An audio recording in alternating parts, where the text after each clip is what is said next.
Reka basuhuze nshuti zacu mwese aho muri atandukanye baha ikaze muri kino kiganiro cyacu pariti ya kabiri ibaza ngo kubera iki amakorali yo muri ADPR yazimye. Yes, twakiriye ibitekerezo byinshi by'abantu, twakiriye comment nyinshi z'abantu, twakiriye abatugira inama, baduhamagaye, abatubwiye byinshi. Hanyuma uyu munsi turaza kugenda tubicamo, ariko kandi dufite interview na perezida wa Kinyinya, ex-perezida wa Kinyinya, uwahoze ari perezida wa Kinyinya. Dufite uwahoze ari perezida wa Betelehemu, Nicolas Betelehemu y'i Rubavu. Dufite umunyamakuru akaba n'umusesenguzi witwa Ntigurirwa Peter, muramuzi ku Isange. Dufite kandi n'umunyamakuru witwa Arno Ntamvutsa. Turaza kugerageza bose kuko ni iminota myinshi bagiye baduha, ariko turabikombininga mu kiganiro kimwe cy'uyu munsi. Ndetse dufite n'abagiye batwandikira, muze kujya kuri comment y'ikiganiro gishize, murabonaho abatwandikiye baduha ibitekerezo. Harimo kwa mugenzi wacu umunyamakuru witwa Clement Bagemahe, yaduhaye comment nziza cyane, murayisanga ku kiganiro cyacu cy'ubushize. Hari kandi n'abandi bagiye baduha comment zitandukanye nziza rwose. Hari umuvandimwe ngewe nakunze washyizeho comment mu kiganiro cyashize, ni nyinshi, ariko hari uwanditse yitwa Ntagungira Rwema, yaravuze ngo ahubwo Paulin wowe warazimye, and this is true, kuno kuri. Niyo mpamvu Yesu yabwiye Petero, aramubwira ngo Petero komera, numara gukomera ukomeze n'abandi. So nanjye numvise uwo muhamagaro, numvise iryo jwi nk'iryo Yesu yabwiye Petero amubwira ngo numva arimbwira ngo byuka, nubyuka ubyutse n'abandi. So ntago ari amakorali gusa yazimye, n'abahanzi benshi, abantu benshi baracecetse, ntago tuzi cyabaye. Ahubwo se wakandi subscribe, niba ureba kino kiganiro utarayikanda, please yikande, ntacyo bitwaye, ni na byiza kugira ngo mukomeze mudufashe, natwe dufashanye twese hamwe. Hanyuma uyu munsi reka mbanze mpe ijambo abantu bayoboye amakorali, cyangwa se bazi banasobanukiwe iby'amakorali, uko amakorali akora, ndetse n'impamvu amakorali amwe n'amwe muri ADPR yacecetse. Ntago ari yose, by the way, ntago ari yose. Hari amakorali akora, nandi nayo arakora, ahubwo nagiye numva nyine ko hagiye habaho imbogamizi nyinshi, ubuyobozi, abagiye bimuka, kandi uko nukuri. Hari n'indi challenge batubwiye, ni Arno wayivuze, muraza kumwumva. Ariko byose ni muri kino kiganiro, byose ni hano kuri Ayaba Paulin, kwizera Ayaba Paulin. Ntimuzamisinga ikiganiro na kimwe, mukomeze mukande subscribe. Abantu mwese mukunda umuziki wa gospel, abantu mwese mukunda abahanzi, ibikorwa byose bya gospel, please ni hano. Reka twumve ex-president wa korali Betelehemu yitwa Innocent, akaba ari umukozi w'Imana, yarayiyoboye, yabereye dirigeant, ni umugabo uzi ibintu by'amakorali. Reka twumve mu kiganiro gitoya ibyo yadusobanuriye. Urabizi ko guhera nko muri za 2000, avuga 2002, 2003, 2004, 5, 6, kugeza nge navuga kugeza 2000, wenda kugeza 2020. Kugeza 2020 tugiye kwinjira muri iyi pandemi ya COVID. Ipandemi ya COVID itarajyamo kugeza 2020, kuko ngewe nka Betelehemu twakoraga ibikorwa byinshi n'ingendo zo hanze, nyinshi zo hanze. 2016 uribuka 2016 twakoze jubilé ya Betelehemu y'imyaka 50, dukora 2014 twaratangiye igiterane cyitwa Bethlehem Evangelical Week, kinini twatumiragamo abahanzi, amakorale yo hanze. Twigeze gutumira amakorale yo muri Tanzania, muri Kenya, muri Congo. Donc vuga butumwa ryari rishyushye, ariko icyorezo cya COVID buriya cyatigishije ibintu byinshi. Nyuma ya COVID c'est comme si habayeho ubundi buzima bushya aha kuri iyi si, navuga ngo muri domaine zose. Hari igihe wenda umuntu abireba mu buryo buri economique gusa, ariko no mu buryo spirituel. Buriya COVID yahungabanije byinshi, abantu bari bafite imirimo irahagarara, abantu batangira kugira gute, kwimuka, kugenda hirya no hino. Buriya amakorali menshi yongeye gutangira gushya muri COVID. Hari abantu bimutse, hari abantu imirimo yahagaze barimuka, hari abantu hari abaguye donc habayeho ibintu bibishya uko urebye guhera 2021 kugeza ubu nibwo ubona amagurupe asa naho agenda yongera kwirema bushya. Néanmoins habayeho n'ikintu gishya urebye hano mu Rwanda itangira ry'aya minisiteri mashya yaje, minisiteri y'ivugabutumwa, mbona nayo yarazanye ikindi kintu cya revolution nshya y'ivugabutumwa, nacyo gisa naho kimpacta cyane mu ivugabutumwa, ariko nanone kiranforce ivugabutumwa. Yego, ubwo rero urebye ubu ngubu system ubu ngubu iriho ya production nayo yagoye amakorale cyane, kuko urabona ubu amagroupe yose ari kwinjira muri system ya live. Iyo urebye aya magroupe, iyo urebye abahanzi ku giti cyabo bagize imbaraga cyane, kuko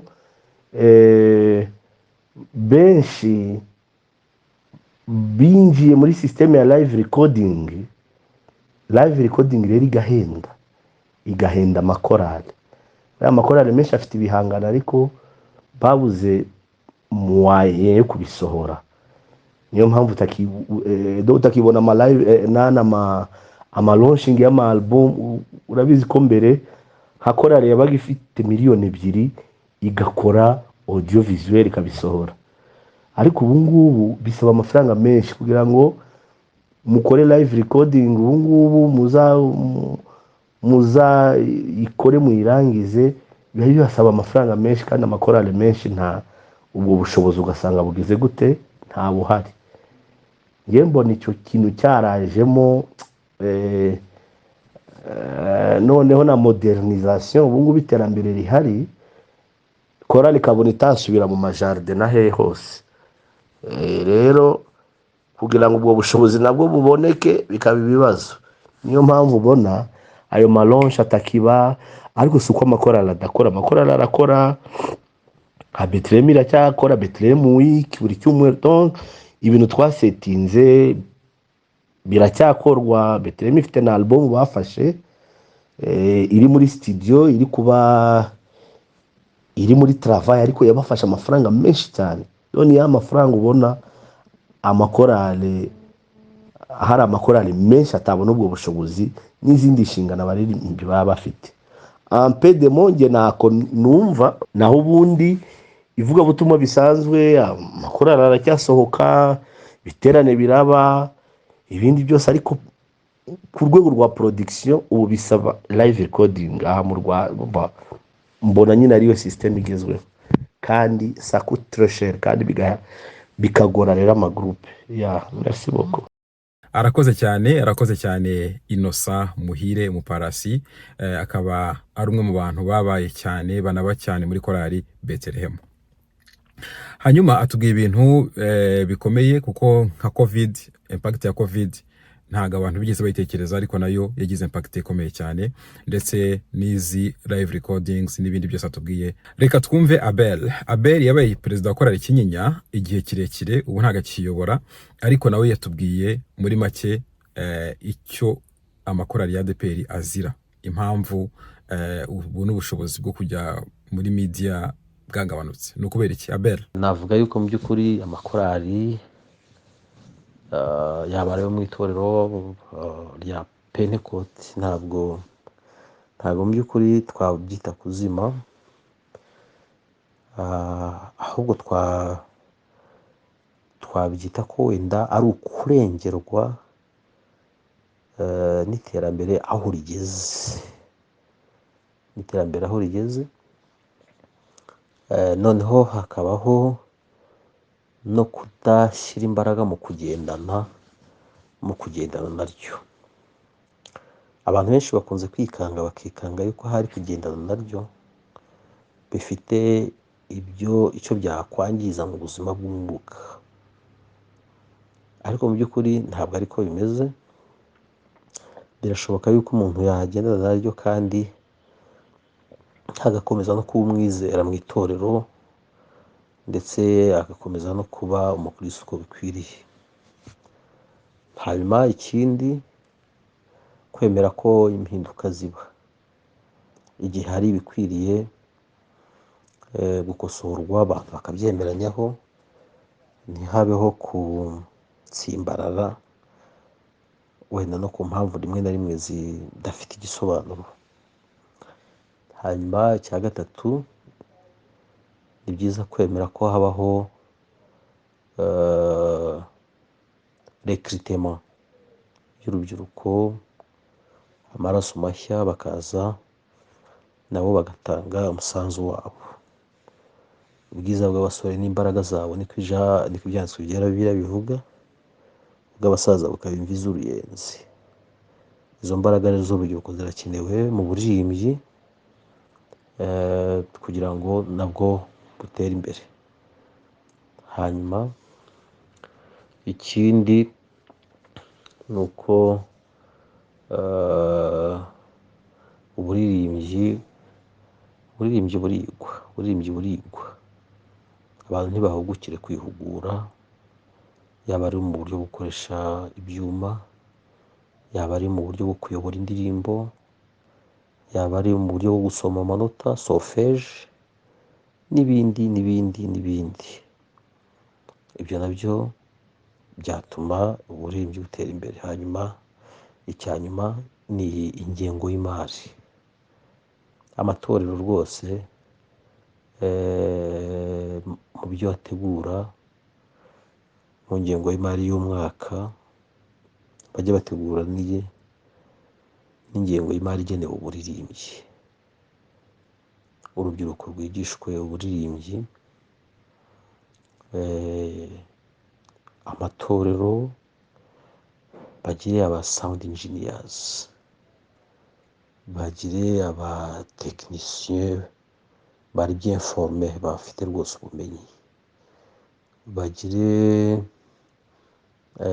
abahanga mu bya solfège, abahanga mu byo gusoma amanota.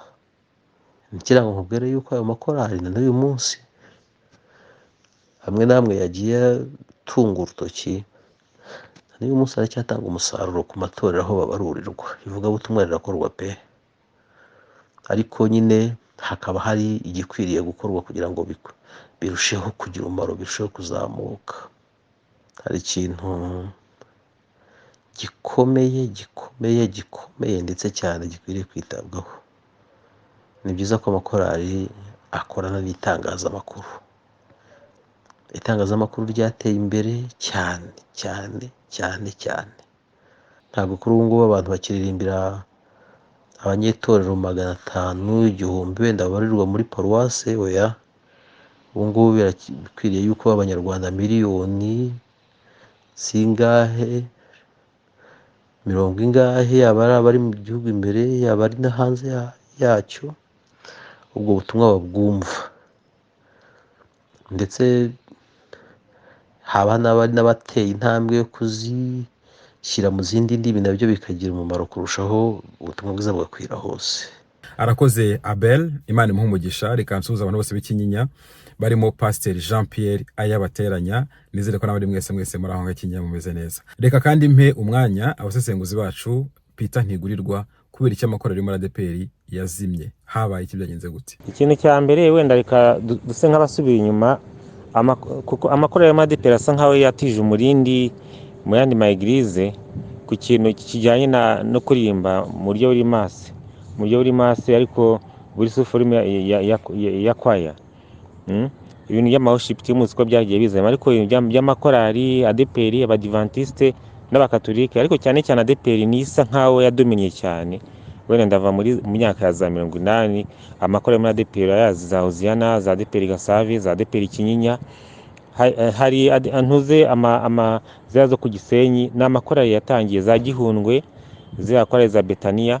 Dufite amakorali menshi yibazaga cyane mu bintu byo kuririmba hashingiwe cyane cyane ku ijambo ry'Imana.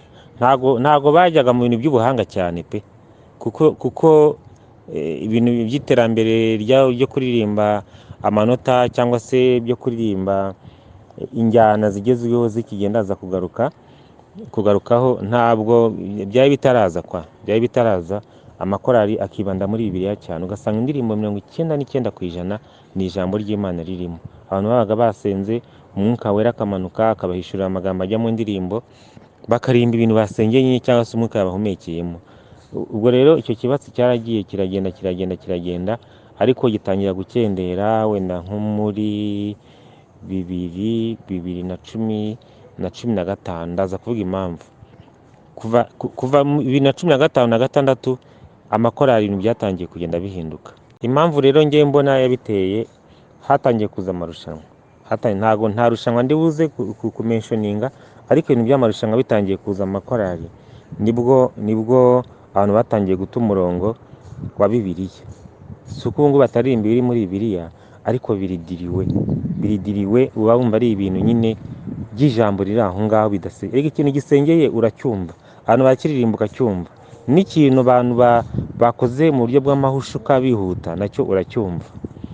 Ubwo rero niyo mpamvu gani ibintu by'amawadi bitangiye kuzamo by'amarushanwa no guhabwa ibihembo, amakorali yatangiye kujya guhiga injyana zemeza abantu, injyana za South Africa, izo z'ibizuru n'ibindi bisebe bikomeye cyane.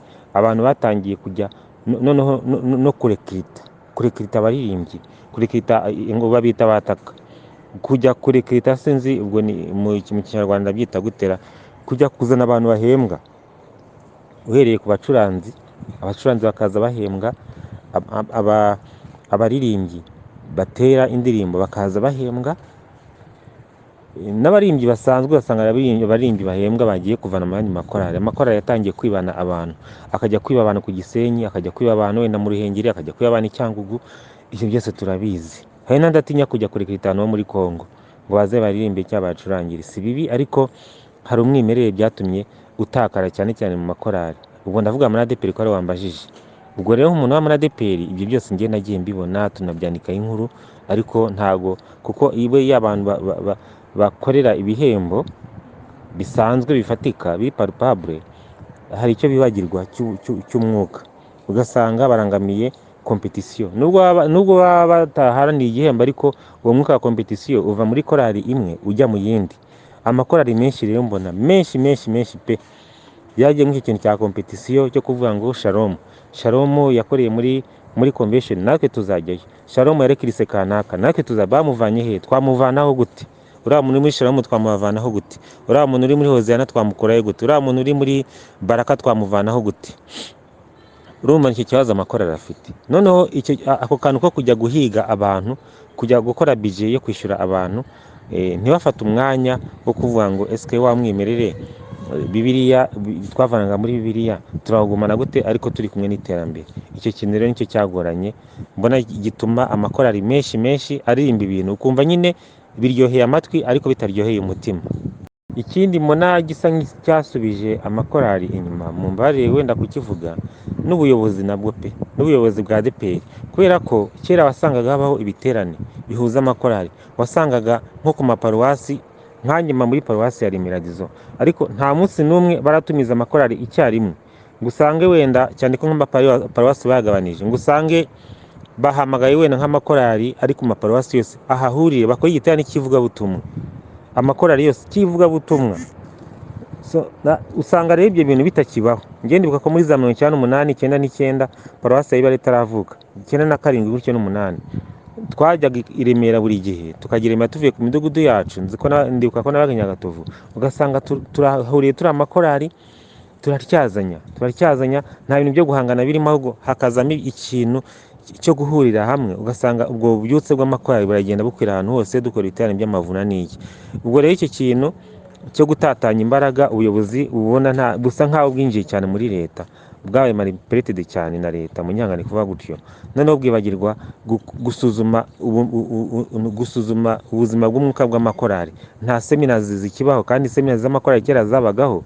Urumva rero ibintu byabaye diriwe barabivanze cyane ku buryo no mu buyobozi byagezeho abayobozi usanga nta muyobozi ushinzwe amakorali uba hejuru muri ADEPR tuzi, niba nabaho ashaka kuhakorera muri office ariko nkaho mba sindamubona. Ibyo byose rero izo training zibura. Reba nka Rushema yakabaye kuba ari umuntu munini ukomeye muri ADEPR, bagombye gushinga ibintu byo kwibutsa amakorali kuririmba ibintu by'umwuka. Uziko indirimbo ze urazumva kuma zifite igufwa pore, indirimbo za Rushema zifite igufwa. Yari umuntu wabaga inspired n'umwuka wera, ariko ubu ngubu bamushyize ku ruhande. Uzumve Hozia n'ibintu isigaye iririmba, iyo bagize ngo baririmba indirimbo nshyashya uba wumva nyine ni ibisanzwe. Wumva ari korali yo muri South Africa yaje kuririmba mu Gakinjiro, wumva ari korali y'ahandi yavuye ahandi, wumva atari Hoziyana. Munyangane kuvuga ibyo ngibyo byose byatewe n'uko rero abantu bagiye barikirita bazanamo abantu ngo b'abahanga, abantu bakuru bakagenda babigeza ku ruhande, bagafata abana akabashimbira. Wenda si imfobije yo kwanga amaraso mashya abakenewe muri makorali, ariko korali nka ziriya nkuru ziba zikeneye gukomeza kuba icyitegererezo, kuba umusingi wubakirwaho n'andi makorali. Iyo rero birantangaza iyo mbona nka Hoziyana igaragaza performance zigaragaza ziri nko kwemeza abantu. Ntabwo ndi buze kumishoninga ngo yihe cyangwa se indirimbo nabonye, ariko ubona baragiye mu byo gushaka kwemeza abantu kuruta kuguma kuri wa mwimerere wabo tuzi wa mbere. N'andi makorali nagiye mbona menshi ubona icyo kintu agakipinga icyo kintu rwose bagikosora. Ikindi ni ukudashaka gusa kutagira ntuze uburyo abantu bababo kutababo. Usange wenda abantu bafite injyana yabo, ubwo ngeze ku mabiti cyangwa se injyana cyangwa se uburyo baririmbamo melody. Usanga amakorali yose ashaka gusa, ubwo ni nka cya kindi kugaruka ariko mu bundi buryo. Korali imwe iraririmba ukagira ngo ni korali y'Igikondo yaje kuririmbira wenda mu Bibari, cyangwa se yaje kuririmbira hehe wenda ku Muhima cyangwa se n'ahandi. Korali yo ku Muhima yajya handi ugasanga n'ubundi wenda nko mu Gashekero cyangwa ahandi ukumva naho itandukaniye na korali yasanze mu Gashekero. Ubundi korali yagombye kuva ahantu ikajya ahandi. Bahose tubonye abantu baririmba ukundi kuntu twe tutagira hano iwacu. Nicyo kibazo kirimo kibura muri ADEPR. Kera ibyo bintu byabagaho, ntabwo amakorali yahuzaga injyana, ntabwo amakorali yahuzaga melody. Ariko ubu ngubu ko melody zabaye zimwe, bose bajya kuri YouTube bakadownloadinga ibintu, bakiga gutera ibintu bimwe, bakiga kuririmba ibintu kimwe. Bajya ahantu njyewe rwose binashobotse haba gitari cyo makorali muri ADEPR nakijyamo pe ndi uwa mbere, kuko naba ngiye kureba uburyo amakorali yose aririmba ibintu bimwe.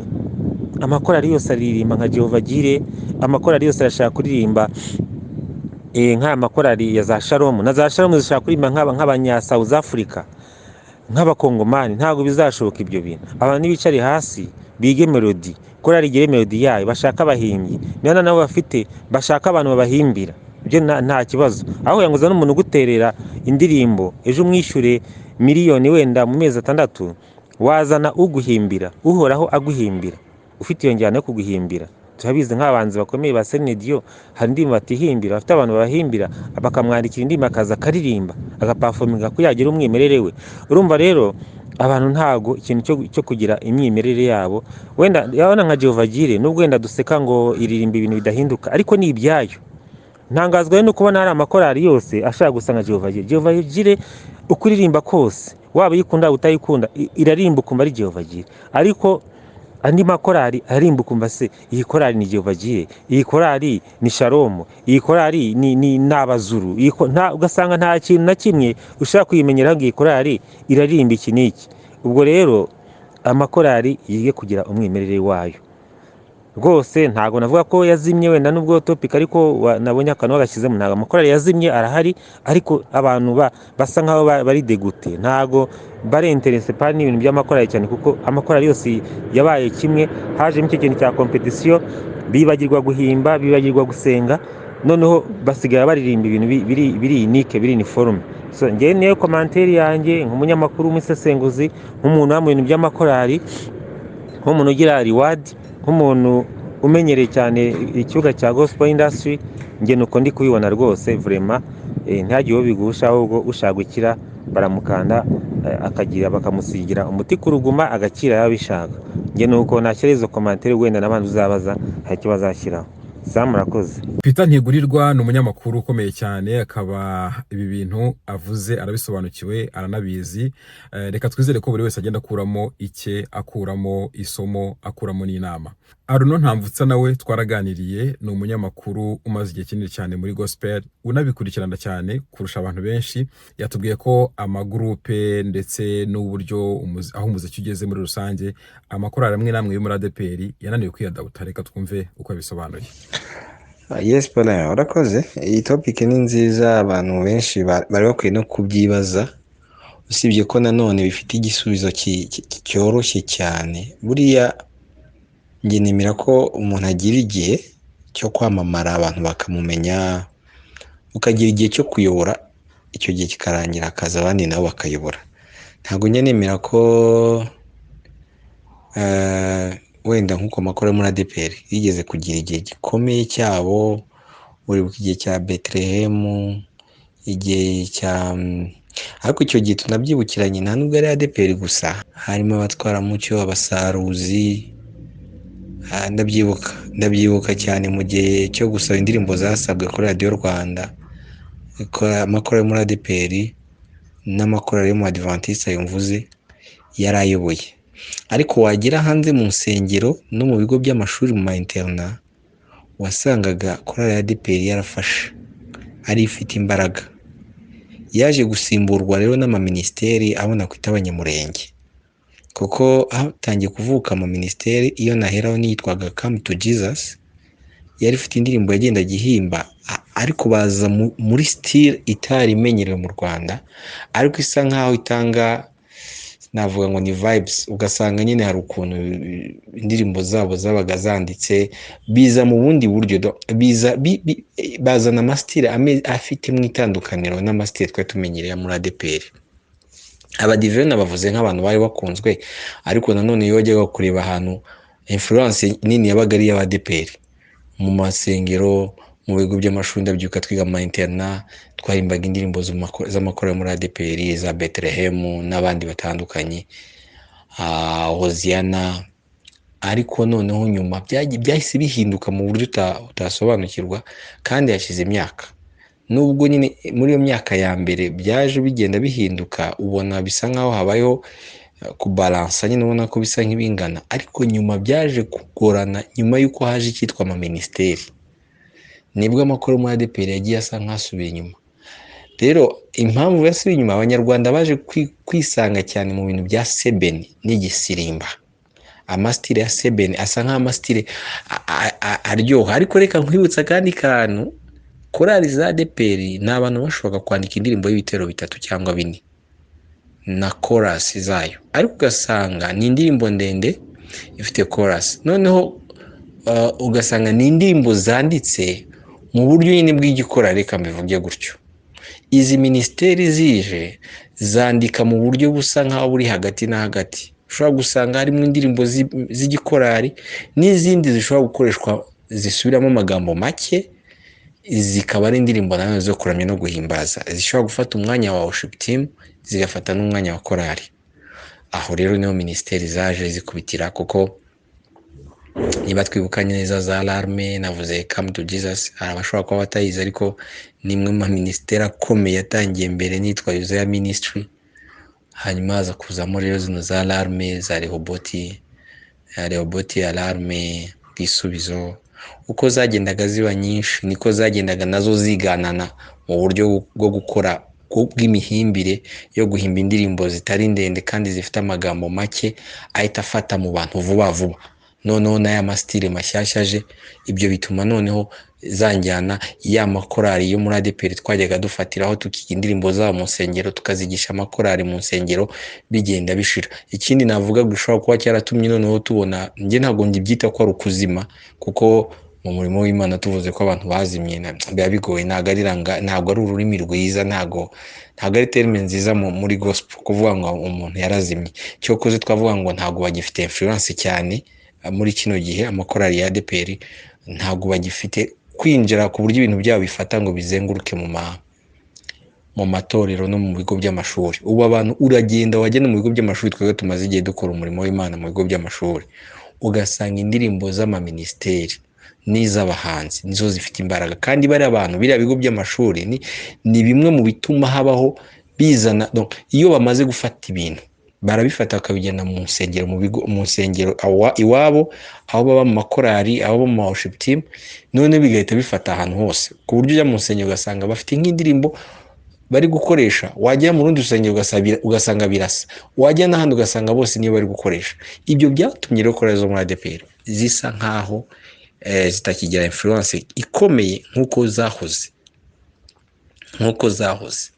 ariko nkabibutsa ko buriya korali zo muri ADEPR nizo zari zikomeye n'ubu zigikomeye mu buryo bwo kwiyubakira ibintu byabo mu buryo bwo gukora live, kuko izi ministeri inyinshi uzasanga zubakira ku mapiyano bakoresheje za njyana navuze za sebeni, baba barasetinze muri piano, ariko kubabona bakora live ni amaministeri make abikoresha kubera nabo buryo, kandi nabo barabizi neza kugira ngo baba igitaramo kiryohe, bo bakoresha cyane uburyo bw'amasebeni n'ibindi. Iyo bagiye muri live biba bisaba naho ubushobozi bwinshi no kubitegura hakiri kare, ariko mu by'ukuri impamvu ADEPR amakorali yabo yabaye nk'atakigira influence ikomeye cyane mu muziki muri gospel yo mu Rwanda, ni kubera ko bagumye hahandi n'abagerageje gushaka guhindura ngo bagerageze gusanisha, ubu nibwo barimo bake kandi nabo ntabwo bifite imbaraga nyinshi cyane. Iza ndirimbo zabo nabo navuga nka Silowamu yo ku Mukenke, nkavuga nka New Melody, kuko ndayita ADEPR kuko abayirimbamo benshi nabonye na ADEPR, ariko nayo sinayita korali cyane kuko ntabwo tujya tumenya neza aho tubabarira, bajya kuba nka ministeri kuko baba bava mu makorali atandukanye. Navuga na Silowamu yo ku Mukenke, navuga nka izi za Holy Nation, nabo urebye ubona baramaze baragize ministeri zarabaye befranche ku buryo basiga bakora indirimbo ugasanga n'amastiri n'amasebeni n'ibizuru, kubera nyine ababizanye bwa mbere n'izo ministeri nakubwiye zitandukanye, by'umwihariko z'abaturuka muri bano ba Kongomani bavuga ururimi rw'ikinyarwanda, abanyamurenge. So rero nibyo narimo ndavuga hano, nitujya kugaruka kuri icyo kintu cyo kuvuga ngo korali zo muri ADEPR harakoresheje iyo jambo ngo zarazimye. Ntago bazimye, baracyakora, ndetse ni bamwe mu bantu bagikora ibintu ubona biteguye by'ama live n'iki, ariko ahantu basigariye cyane abenshi baracyubaka wa muziki wa kera, ntago baragera kuri rwa rwego rwo kuvuga ngo barakora ngo binjire barebe ibigezweho bari byo bajyana nabyo. Ariko n'ujya kureba imyandikire yabo baracyakomeyemo, ariko nanone baracyari muri za ndirimbo z'ibitero 2-3, hari nabo usanga bafite indirimbo zifite ibitero 4. Vuga ngo rero izi ministeri zo uragenda ukumva indirimbo yabo ifite igitero kimwe na chorus, bakaba baraturangije, kandi za zindi bagashiramo akantu kasebeni kabo cyangwa se kameze ukuntu kumva nyine irabyinitse, yanditse amagambo make ariko nyine ari deep, bikagufata gutyo. So rero kugira ngo uzo korali nazo zizagaruke ze influence, ndabona biri gusaba ko nyine binjira muri la style y'abanyamurenge, y'amasebeni, ibizuru, nibyo bisa nkaho bigenda bibafata nabo, kuko nagwa nk'ukuboko kw'iburyo hari indirimbo meruka kumva zino za Shalom zo muri ADEPR hano mu Gakinjiro, hari indirimbo bafite wumva neza ukumva na mastile nabo bafashe style z'abari za ministeri, nabo rero nibwo ubona byibuza ko bagerageza za ndirimbo zabo kumva ko nabo zatangiye kuzamo cya kirungo. Icyo kirungo rero nicyo gikenewe kongera kugaruka muri za korali zo muri ADEPR, kugira ngo nabo za ndirimbo zabo zongere zigaruke muri bya bigo by'amashuri, muri za nsengero, zikoreshwe cyane nka mbere. Ariko tutabeshyanye pe, ibyo uvuga ni ukuri. Ikintu kijyanye n'amakorali yo muri ADEPR, ukurikije imyaka yahashize n'uyu munsi, bisa nkaho byasubiye hasimo, si nka mbere, ariko kandi ntabwo twavuga ngo ni ukuzima cyangwa iki, kandi nanone natangiye nkubwira ko n'ibihe bibaho. Igihe cy'umuntu gishobora kurangira akazi cy'abandi. Uyu munsi niba turi kuvuga ngo n'amaminisiteri ari kwinfluensa cyane, ariko si yo yonyine. uyu munsi noneho aho bigeze n'abaririmbyi bari kwinfluensa kurusha amaminisiteri. hari igihe tuzisanga abaririmbyi aribo bagezweho gusa, Bambonyi, ba Prosper, n'abandi batandukanye, ba Papi Clever n'abandi, usanga indirimbo zabo nazo mu nsengero zisigaye zikoreshwa cyane. Bivuze ngo ni igihe cya minisiteri nacyo nitutareba neza kiragenda nacyo kirangira, hajye mu gihe cy'abaririmbyi ku giti cyabo, nabyo tushobora kuzisanga noneho nabo byarangiye. Korali za ADEPR nazo zikagaruka, kuko ngiye mbifata nk'ashobora kuza tuzisanga ari sako, bigenda bihindagurika bitewe n'uko umuntu yamenye ngo ni iki kijyanye n'igihe turimo, akaba aricyo ugenda ukurikiye ukagikora, ariko ugamije ivugabutumwa. Muri make navuga ko ari ibyo, ntabwo nagaya aho bageze. Icyo navuga gusa nabo akantu gato natanga mu inama, ni uko bagomba nabo kugerageza guhindura, bakava nyine ahashize habo, bakagerageza gukora mu buryo buri moderne, bujyanye n'igihe nyine. Urabona za Hoziyana zatangiye gusubiramo za ndirimbo nyine, ariko nubwo babisubiramo wumva bitaryoshye nka mbere, ahubwo bagakwiye kureba uburyo nanone nabo baza mu bundi buryo bwabo. Ariko nanone sinareka kuvuga ko korali za ADEPR ziracyafite umwimerere witwa imyandikire, baracyafite kabisa ubutumwa mu ndirimbo zabo. Yumva indirimbo z'amakorali muri ADEPR umva ko zifite message iremereye. Ariko ibijya none hari ubwo usangamo nanone, nubwo tuvuga gutya abaminisiteri, ugasanga indirimbo irimo message amagambo 3, ariko urasubiramo kumva nta butumwa burimo bwuzuye rwose, kumva ni ukudusubirishamo ibintu, ariko kumva ntago biri sinzi ukuntu nabisobanura nyine, ntago ari message iri gospel, niko nabyita, iri gospel. Ugasanga nyine turasubiramo amagambo gusa, ariko ukumva ntabwo uri gufatisha neza. Nk'uko nanone nakwibutsa n'ingero ndi kuguha, abaramyi uyu munsi barihe? Wenda reka ngo we n'uwo mukoro nawe tuzabiganiraho. Abaramyi barihe mu gihe cy'abanesomucyo? Imyandikire yabo iryoshye. Mu gihe cy'aba Pasiya muri za ndirimbo zabo za mbere, uriya mwimerere uyu munsi ntabwo gihari. Turimo turarimba ibindi bintu, ariko kera twumvaga amagambo azamo igicaniro cy'abaramyi, message ukumva amagambo nyine atomoye. Ariko uyu munsi niba ari uko ariho isi igeze, abantu barimo baratwarwa gusa no kuva ka melody n'amagambo 3 gusa, bagafatira aho ngaho. Rimwe na rimwe ugasanga nyine ntabwo anuzuye. Nabyo wenda ni umukoro, kuko ubundi kwibaza ariko ubu narihe Nesomucyo arihe? Nesomucyo abandi navuga ni bande burya bajyaga wabonaga kabisa ko ari ababagi badibanga, harimo emewe asa nkaho yagiye ajyana n'amagenerasiyo yose, ariko ugasanga nawe iyi generasiyo yaramunaniye. nayo ni urugero natangaga gusa, reka nigarukira aho nsoza mvuga ngo korali zo muri ADEPR mu by'ukuri ntabwo bagifite influence cyane hano muri gospel cyane nka mbere, ariko kandi birashoboka ko mu gihe kiri imbere bishoboka ko nabo bazongera bakagaruka, bakongera akagira influence nka mbere. Abantu bafite influence cyane ni zino minisiteri z'abanyamurenge, nizo zifite influence cyane, n'abahanzi. Kandi bigaragara ko abahanzi nabo mu minsi iri imbere bizarangira amaminisiteri nawe byasubiye hasi, abahanzi ari bafite influence kurusha amaminisiteri. Arakoze cyane Arnaud Ntamvutsa. Reka mbashimire mwese mwabaye kuri iyi pano, mbashimire abatuganirije, abaduha ibitekerezo.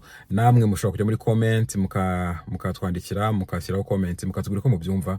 Nshimire cyane abantu bwagiye muduha ibitekerezo ku kiganiro cyashize. Ndongera ngipininge hano, abatarakibonye mukirebe kandi mukomeze mugubwe neza. Reka mbashimire rero, mugire umunsi mwiza. Bye bye.